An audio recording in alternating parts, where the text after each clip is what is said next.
2015 October 12ರಂದು ಮುಂಬೈನಲ್ಲಿ ಸಂವಿಧಾನ ಶಿಲ್ಪಿ ಡಾಕ್ಟರ್ BR ಅಂಬೇಡ್ಕರ್ ಅವರ ಸ್ಮಾರಕಕ್ಕೆ ಅಡಿಗಲ್ಲು ಹಾಕುವ ಸಮಾರಂಭದಲ್ಲಿ ಪ್ರಧಾನಿ ನರೇಂದ್ರ ಮೋದಿ ಅವರು ನವೆಂಬರ್ 26ನ್ನು ದೇಶದ ಸಂವಿಧಾನ ದಿನವಾಗಿ ಆಚರಿಸಲಾಗುವುದು ಎಂದು ಘೋಷಿಸಿದರು. ಸಂವಿಧಾನ ದಿನ ಆಚರಿಸುವ ಮುಖ್ಯ ಉದ್ದೇಶವೆಂದರೆ ಸಂವಿಧಾನದ ಮಹತ್ವವನ್ನು ಎಲ್ಲರಿಗೆ ತಿಳಿಸಿಕೊಡುವುದು ಹಾಗೂ ಸಂವಿಧಾನ ಶಿಲ್ಪಿ ಡಾಕ್ಟರ್ BR ಅಂಬೇಡ್ಕರ್ ಅವರ ಬಗ್ಗೆ ಜಾಗೃತಿ ಮೂಡಿಸುವುದು. ಈ ದಿನದಂದು ಪ್ರತಿ ವರ್ಷ ಎಲ್ಲ ಶಾಲೆಗಳಲ್ಲಿ ಮಕ್ಕಳಿಗೆ ಸಂವಿಧಾನ ಹಾಗೂ ಸಂವಿಧಾನ ಶಿಲ್ಪಿ ಡಾಕ್ಟರ್ BR ಅಂಬೇಡ್ಕರ್ ಅವರ ಬಗ್ಗೆ ತಿಳಿಸಿಕೊಡುವುದು. ಅದರಂತೆ ಪ್ರತಿ ವರ್ಷ ನವೆಂಬರ್ 26ರಂದು ಸಂವಿಧಾನ ದಿನವೆಂದು ಆಚರಿಸಲಾಗುತ್ತಿದ್ದೇವೆ. ಭಾರತ ಸಂವಿಧಾನವು ಜಗತ್ತಿನಲ್ಲಿ ಅತಿ ದೊಡ್ಡ ಸಂವಿಧಾನವಾಗಿದ್ದು ಇದು ಭಾರತದ ಜನರನ್ನು ಆಳುವ ಸರ್ಕಾರದ ಮೂಲ ರಚನೆಯನ್ನು ನಿರ್ದಿಷ್ಟಪಡಿಸುತ್ತದೆ. ಈ ಸಂವಿಧಾನವು ಡಿಸೆಂಬರ್ 9, 1947ರಿಂದ ನವೆಂಬರ್ 26, 1949ರವರೆಗೆ ಸಂವಿಧಾನವನ್ನು ಡಾಕ್ಟರ್ BR ಅಂಬೇಡ್ಕರ್ ಅವರಿಂದ ರಚನೆಗೊಂಡಿತು.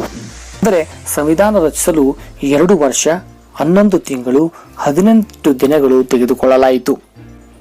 ವಿಶ್ವದ ಯಾವುದೇ ದೇಶ ಹೊಂದಿರದ ವಿಶಿಷ್ಟವಾದ ಮತ್ತು ವಿಶೇಷವಾದ ಸಂವಿಧಾನ ಭಾರತ ದೇಶದ್ದು.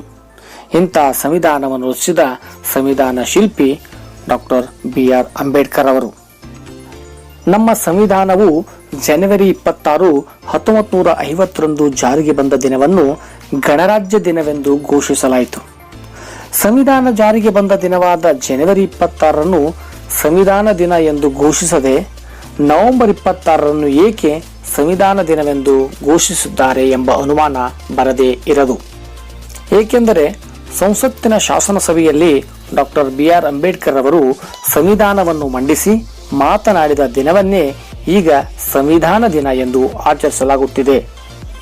ಅಂದು ಡಾಕ್ಟರ್ BR ಅಂಬೇಡ್ಕರ್ ಅವರು ಶಾಸನ ಸಭೆಯಲ್ಲಿ ಸಂವಿಧಾನದ ಕುರಿತು ಮಾತನಾಡಿದ ಸ್ಮರಣಾರ್ಥ ಹಾಗೂ ಈ ದಿನ ಸಂವಿಧಾನ ಅಂಗೀಕಾರವಾದ ದಿನವಾದ್ದರಿಂದ ಈ ದಿನವನ್ನು ಸಂವಿಧಾನ ದಿನ ಎಂದು ಆಚರಿಸಲಾಗುತ್ತದೆ.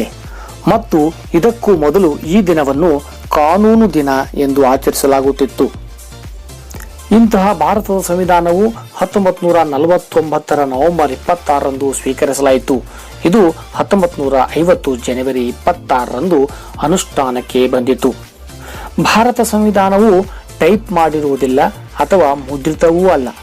ಅದನ್ನು ಕೈಯಲ್ಲಿ ಬರೆಯಲಾಗಿದ್ದು ಇಂಗ್ಲಿಷ್ ಮತ್ತು ಹಿಂದಿಯಲ್ಲಿರುತ್ತದೆ. ಭಾರತ ಸಂವಿಧಾನದ ಮೂಲ ಪ್ರತಿಯನ್ನು ವಿಶೇಷವಾಗಿ ಹೀಲಿಯಂ ತುಂಬಿದ ಕವಚಗಳಲ್ಲಿ ಸಂರಕ್ಷಿಸಲಾಗಿದ್ದು ಇದು ಭಾರತದ ಸಂಸತ್ ಭವನದ ಗ್ರಂಥಾಲಯದಲ್ಲಿದೆ. ಭಾರತದ ಸಂವಿಧಾನವನ್ನು ವಿವಿಧ ಅಂಶಗಳನ್ನು ಸೇರಿಸಲಾಗಿದೆ. ಸರ್ಕಾರದ ಸಂಸದೀಯ ಸ್ವರೂಪವನ್ನು ಬ್ರಿಟನ್ ಸಂಸತ್ತಿನಿಂದ, ಮೂಲಭೂತ ಹಕ್ಕುಗಳನ್ನು ಅಮೆರಿಕ ದೇಶದಿಂದ, ಸ್ವಾತಂತ್ರ್ಯ, ಸಮಾನತೆ ಹಾಗೂ ಭ್ರಾತೃತ್ವವನ್ನು ಫ್ರಾನ್ಸ್ನಿಂದ, ಪಂಚವಾರ್ಷಿಕ ಯೋಜನೆಯ ಪರಿಕಲ್ಪನೆಗಳನ್ನು ರಷ್ಯಾದಿಂದ, ರಾಜ್ಯ ನಿರ್ದೇಶನ ತತ್ವಗಳು ಐರ್ಲೆಂಡ್ ಸಂವಿಧಾನದಿಂದ, ಸುಪ್ರೀಂ ಕೋರ್ಟ್ ಕಾರ್ಯನಿರ್ವಹಣೆಯನ್ನು ಜಪಾನ್ನಿಂದ ಪಡೆಯಲಾಗಿದೆ. ಇದು ವಿಶ್ವದಲ್ಲಿ ಯಾವುದೇ ದೇಶ ಹೊಂದಿರದ ಅತಿ ದೊಡ್ಡ ಸಂವಿಧಾನವಾಗಿದೆ.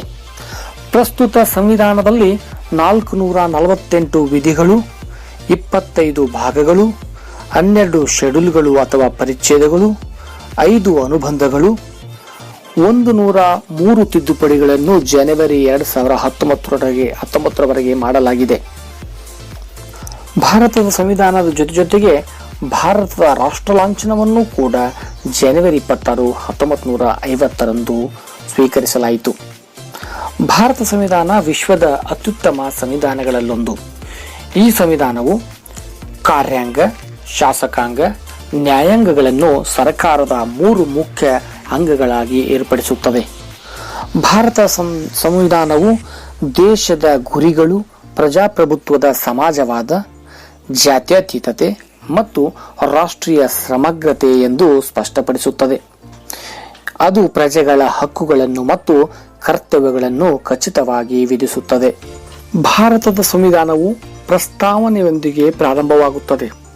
ಆ ಪ್ರಸ್ತಾವನೆಯಲ್ಲಿ ಭಾರತದ ಜನಗಳಾದ ನಾವು ಭಾರತವನ್ನು ಒಂದು ಸಾರ್ವಭೌಮ, ಸಮಾಜವಾದಿ, ಸರ್ವಧರ್ಮ ಸಮಭಾವದ ಪ್ರಜಾಸತ್ತಾತ್ಮಕ ಗಣರಾಜ್ಯವಾಗಿ ರಚಿಸಲು ಮತ್ತು ಅದರ ಸಮಸ್ತ ನಾಗರಿಕರಿಗೆ ಸಾಮಾಜಿಕ, ಆರ್ಥಿಕ ಮತ್ತು ರಾಜಕೀಯ ನ್ಯಾಯ, ವಿಚಾರ, ಅಭಿವ್ಯಕ್ತಿ, ವಿಶ್ವಾಸ, ಧರ್ಮಶ್ರದ್ಧೆ ಮತ್ತು ಉಪಾಸನಾ ಸ್ವಾತಂತ್ರ್ಯ, ಸ್ಥಾನಮಾನ ಹಾಗೂ ಅವಕಾಶ ಸಮಾನತೆ ದೊರೆಯುವಂತೆ ಮಾಡಲು ಮತ್ತು ವ್ಯಕ್ತಿ ಗೌರವವನ್ನು ಸುನಿಶ್ಚಿತಗೊಳಿಸಲು, ಅವರಲ್ಲಿ ಭ್ರಾತೃತ್ವದ ಭಾವನೆಯನ್ನು ವೃದ್ಧಿಗೊಳಿಸಲು ಶ್ರದ್ಧಾಪೂರ್ವಕವಾಗಿ ಸಂಕಲ್ಪ ಮಾಡಿರುವುದಾಗಿ ನಮ್ಮ ಸಂವಿಧಾನ ಸಭೆಯಲ್ಲಿ 1949 ಇಸವಿ ನವೆಂಬರ್ ತಿಂಗಳ 26ನೇ ತಾರೀಕಾದ ಈ ದಿವಸ ಈ ಮೂಲಕ ಸಂವಿಧಾನವನ್ನು ಅಂಗೀಕರಿಸಿ ಅಧಿನಿಯಮಗೊಳಿಸಿ ಅರ್ಪಿಸಿಕೊಂಡಿದ್ದೇವೆ ಎಂಬ ಒಂದು ಪ್ರತಿಜ್ಞಾ